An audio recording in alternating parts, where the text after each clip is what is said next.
活出自我，远离别人的期待。别让别人把你的人生当菜市场选购。你有没有过这样的时刻，站在人生的十字路口，面对着爸爸妈妈你怎么还不结婚的疑问，朋友你怎么还不买车的提醒，和同事你怎么还不升职的嘲笑，突然觉得自己就像一个被卖给别人期待的商品。你从内到外都被别人选购了，剩下的只有一个无力的反问：我怎么没变成我自己？亲爱的，你不是一个商品，你是一个独特的艺术品。但如果别人不懂欣赏你的艺术，那就让他们去欣赏别人。记住，活出自我，远离别人的期待，就像是穿越了一片无尽的迷雾，终于能在清晨的阳光下看到自己独特的模样。谟人能把你塑造成他们心中理想的成功样本，你的人生并不需要做别人期待的复制品。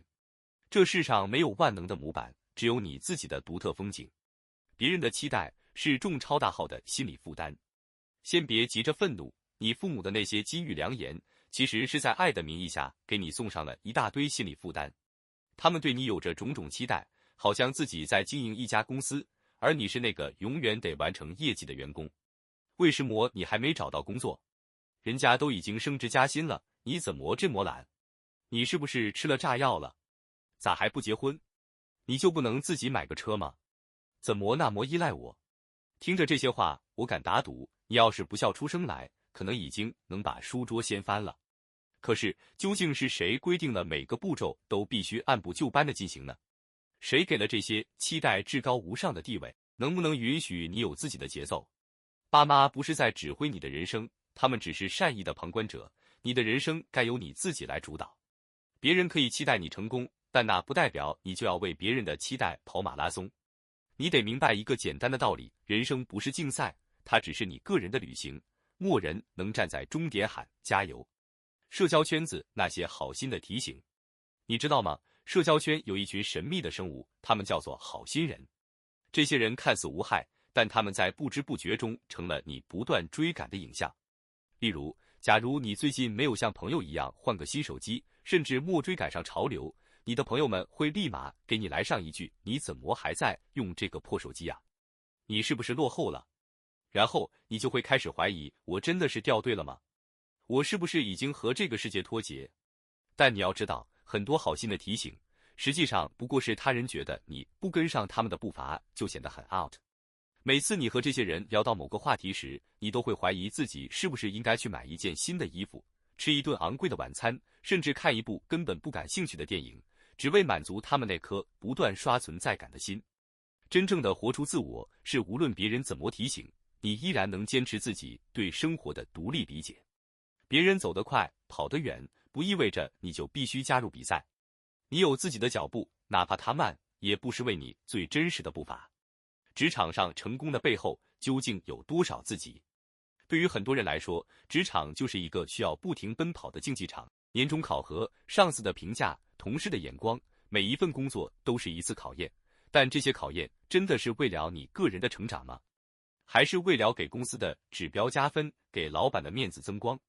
某天你正在工作时，突然收到老板的一封邮件，你最近的工作表现非常好，明年可能会考虑升职。于是你喜滋滋地跑去告诉全公司，我升职了。接着你回到家，开始在朋友圈里晒升职证书，幻想着未来的无限光辉。直到某天你被一个突然跳出的项目弄得焦头烂额，才发现自己除了拼命工作，几乎没做任何让自己快乐的事。你开始怀疑你追逐的成功究竟是为了自己，还是为了所谓的外在标准。如果你给自己的定义仅仅是晋升快，那么你的人生大概就注定会在一堆外在期待的评判中迷失。但如果你明白了自己真正想要的是什么，那就别让职场的预设成功定义了你的价值。你不仅要升职，更要升到你内心那个位置。别让升职成为你快乐的唯一源泉。真正的成功不是工资单上的数字，而是你是否感到自己值得这份工作。在情感关系中，别让爱情成为别人家的事。你有没有觉得身边的某些情侣总是在炫耀着他们的幸福生活，仿佛每个人都在上演着一个理想的爱情故事，一对完美情侣每周约会、送礼物、说情话。你是不是也曾一度怀疑，我是不是也该有一段让别人羡慕的爱情？这不禁让你产生一种恐惧，是不是自己不找个伴侣，就注定会被落单。但在爱情的世界里，真正让你感到幸福的，不是符合别人眼中标准的情侣生活，而是你和对方之间最真实的互动。如果你为了迎合某些外界的眼光而去做出改变，可能最终失去了最初的自己。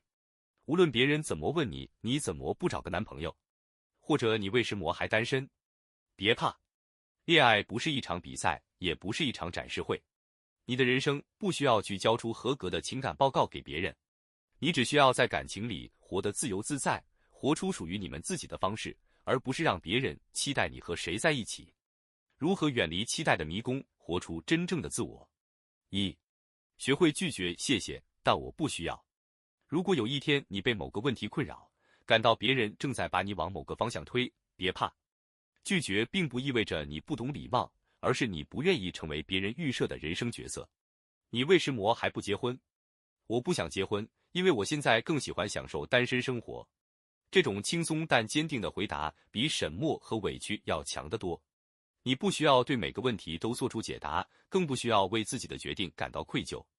二、给自己留白，我的生活我做主。